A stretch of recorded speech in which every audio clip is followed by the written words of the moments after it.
안녕하세요, 청약과예요. 오늘은 영어의 어순에 대한 얘기를 좀 해볼 텐데요. 여러분의 이해를 돕기 위해서 더 쉬운 청약. 안녕하세요, 쉬운 청약과예요. 영어 참 쉽죠? 오늘은 영어의 어순에 대한 얘기를 나눠볼 텐데요. 혹시 전인 것이 아니시냐고요? 영어의 어순은 우리가 영어를 배우면서 가장 먼저 부딪히는 걸림돌 중에 하나인데요. 항상 문제는 다른 데서 비롯됩니다. like는 뭐뭐를 좋아하다 혹은 뭐뭐와 같은 이런 뜻으로 쓰이고 있는데 잘 생각해보면은 같아서 좋아하는 거죠. 호모사피엔스는 기본적으로 같은 걸 좋아합니다. 반대말인 dislike도 달라서 싫다는 거죠. 우리는 본능적으로 다른 걸 불편해하고 싫어합니다. 생각, 취미, 성격 등 공통점이 많은 사람에게 쉽게 끌리고 좋아하게 되죠. 영어와 우리말의 가장 큰 차이는 어순입니다. 우리말에 익숙한 사람들이 영어의 어순을 불편해하고 싫어하는 것은 지극히 당연한 일이에요. 나만 그런 게 아니란 얘기죠. 영어는 반복 훈련이 중요한데 싫은 걸 계속하긴 힘들겠죠. 그리고 계속한다 그래도 스트레스만 받고 잘 늘지도 않을 거고요. 그렇다고 덮어놓고 영어는 그냥 우리말이랑 다르니까 네가 그냥 받아들여라 라고 얘기하면 반감만 생기겠죠. 부부가 결혼을 하면 당연히 부딪힐 일들이 생기죠. 결혼하기 전에는 몰랐던 점, 성격 차이라든가 가치관의 차이라든가 아니면 생활 습관의 차이라든가. 수십 년을 따로 살아온 사람이 100% 서로를 이해한다는 건 힘들죠. 그럼 이 문제를 어떻게 풀어야 되죠? 대화를 해야겠죠. 어려서부터 자라온 환경이라든가 아니면 가지고 있는 생각, 내가 이런 얘기를 하는 배경들, 그런 식으로 오해를 풀고 서로 맞춰나가는 거잖아요. 영어도 마찬가지예요. 영어의 어순이 왜 다른지 알게 되면은 그동안 우리가 갖고 있던 영어에 대한 막연한 반감들 이런 걸 없앨 수 있으니까 이번 계기에 영어에 대한 오해를 좀 푸셨으면 좋겠습니다. 그럼 어순의 차이는 왜 발생하는 걸까요? 우리말은 조사가 있어서 문장의 구성 요소 중에 뭐 부수적인 거 빼고도 매우 중요한 핵심 뼈대가 되는 주어, 동사, 목적어 이런 것들의 순서가 바뀌어도 의사소통을 하는데 아무 문제가 없으니까 자연스럽게 어순에 민감하지 않게 되는 거죠. 나는 그녀를 좋아해. 나는 좋아해 그녀를. 그녀를 나는 좋아해. 그녀를 좋아해 나는. 좋아해 나는 그녀를. 좋아해 그녀를 나는. 다 말이 되죠? 이걸 영어로 옮기려면 어떻게 할까요? I like her. 딱 한 가지 선택지밖에 없어요. 이걸 순서를 바꾸면 의미가 바뀌거나 아니면 잘못된 문장이 됩니다. 심지어 주격과 목적격을 바꿔서 She likes me 라고 하면 문장은 성립되지만 뜻이 달라지죠. 내가 그녀를 좋아하는 게 아니고 그녀가 나를 좋아하는 게 돼버리죠. 우리말에서는 조사 하나로 주격, 소유격, 목적격 이런 격을 결정짓고 부사, 접속어, 심지어는 이다라는 말로 비동사까지 대신할 수 있거든요. 근데 영어는 조사가 없으니까 격에 맞게, 형태에 맞게 제자리에 있어야 의미가 정확하게 전달됩니다. 매우 불편하죠? 그리고 자세한 묘사를 위해서 영어는 전치사라는 게 있어요.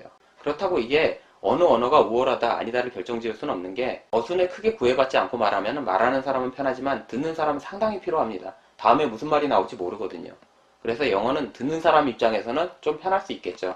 우리말은 말하는 사람 입장에서 좀 더 편하고. 그럼 영어는 어떤 순서대로 문장을 만들어 나갈까요? 시간의 순서대로 주어에서 가까운 쪽부터 먼 쪽으로 동작을 중심으로 그림을 그리듯이 나아갑니다. 따라서 주어 다음엔 동사가 나올 수밖에 없어요. 그리고 물리적이고 객관적인 순에서 추상적이고 주관적인 순서로 나아가면서 서술합니다.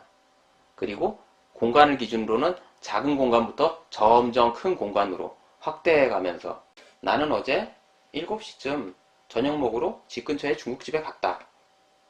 제가 과거형 문장을 많이 말씀드리는 이유는 우리가 실제로 대화를 할 때도 지난 일에 대한 묘사를 할 때는 전부 다 과거형으로 얘기를 하죠. 이게 나중에 연습하시는데 큰 도움이 돼요. 자, 이제부터 그림 그릴게요.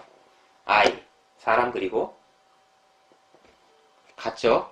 went, 가는 모양 그리고 어딜 향해서 to, 한 중국집으로 Chinese restaurant, Chinese restaurant이에요. 집 아닙니다. 어디에 있는? near my place, 내 집 근처에 있는 집 그리고 집 근처에 있는 뭐하러? for dinner, 저녁 먹으러. 자, 여기까지 그리셨으면은 물리적인 건 끝났죠. 다음은 추상적인 개념이죠. 시간, 날짜, 뭐 이런 것들. around 7, 어제, yesterday. 이렇게 문장이 끝났죠. I went to a Chinese restaurant near my place for dinner around 7 yesterday. 이렇게 되겠죠. 여기에 뭐 추가하고 싶으면은 그림은 공간은 작은 데부터 큰 공간으로 나가니까 이 중국집이 어떤 빌딩 안에 있었으면은 A Chinese restaurant과 Near my place 사이에 설명이 들어가겠죠. A Chinese restaurant in a building near my place 이 순서로 되겠죠. 작은 곳부터 넓은 곳으로 공간을 확장시켜 가면서 설명해주면 돼요. 참 쉽죠. 근데 그 중국집에서 눈이 너무 뻑뻑해서 눈을 비비려고 안경을 벗어서 테이블 위에 올려놨어요. 자, 이걸 문장을 만들어 볼게요. 내가 하죠.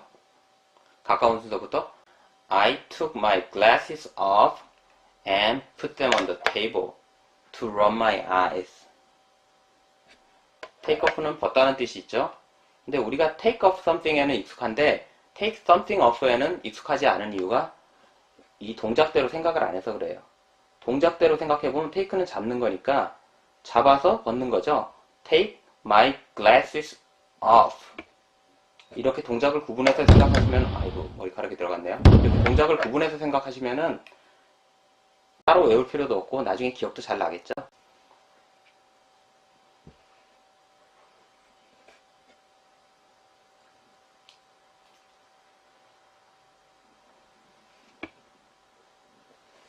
그럼 추상적인 문장들은, 관념적인 생각들은 어떻게 표현하느냐, 이렇게 생각하시는 분들도 있는데, 네, 맞아요. 그런 것들을 다 일일이 머릿속에서 그림을 그릴 수는 없어요.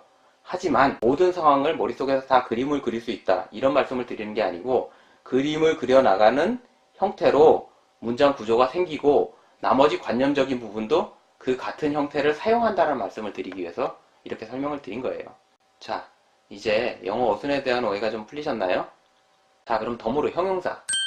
명사를 수식하는 형용사는 어떤 순서대로 배열을 해야 될지 간단하게 설명을 해드릴게요. 문법 책에 보면은 의견, 크기, 나이, 모양, 색깔, 원산지, 재질, 용도 이렇게 나와 있는데 참 쉽죠? 이것만 외우면 되니까. 더 쉬운 방법이 있습니다. 예를 들어서 나는 작고 귀여운 반짝이는 둥근 영국산 신상 결혼 금반지를 봤다. 참 쉽죠? 이걸 순서대로 한번 나열해 볼게요. I saw a cute tiny new round shiny British golden wedding ring. 참 쉽죠? 이게 어떤 순서대로 배열되냐면은 일단 수식해야 될 명사가 뒤에 있죠. 그 명사에 가까워질수록 구체적이고 객관적인 사실이 나옵니다. 의견이나 크기, 모양 이런 것들은 주관적이고 색깔, 원산지, 재질, 용도 이런 것들은 조금 더 객관적인 거죠. 정확하게 다 지켜서 사용하실 필요는 없고요. 대략 느낌상 주관적인 것들은 앞에다 배치하고 가까워질수록 변하지 않는 것들, 그런 것들을 배치하면 돼요. 귀찮으시면 그냥 이 문장을 외우시는 것도 한 방법이에요. I saw a cute tiny new round shiny British golden wedding ring. 참 쉽죠? 한 번에 외우신 분들은 축하드리고요. 한 번에 못 외우신 분들은 구독과 좋아요, 알림 설정까지 부탁드릴게요. 오야.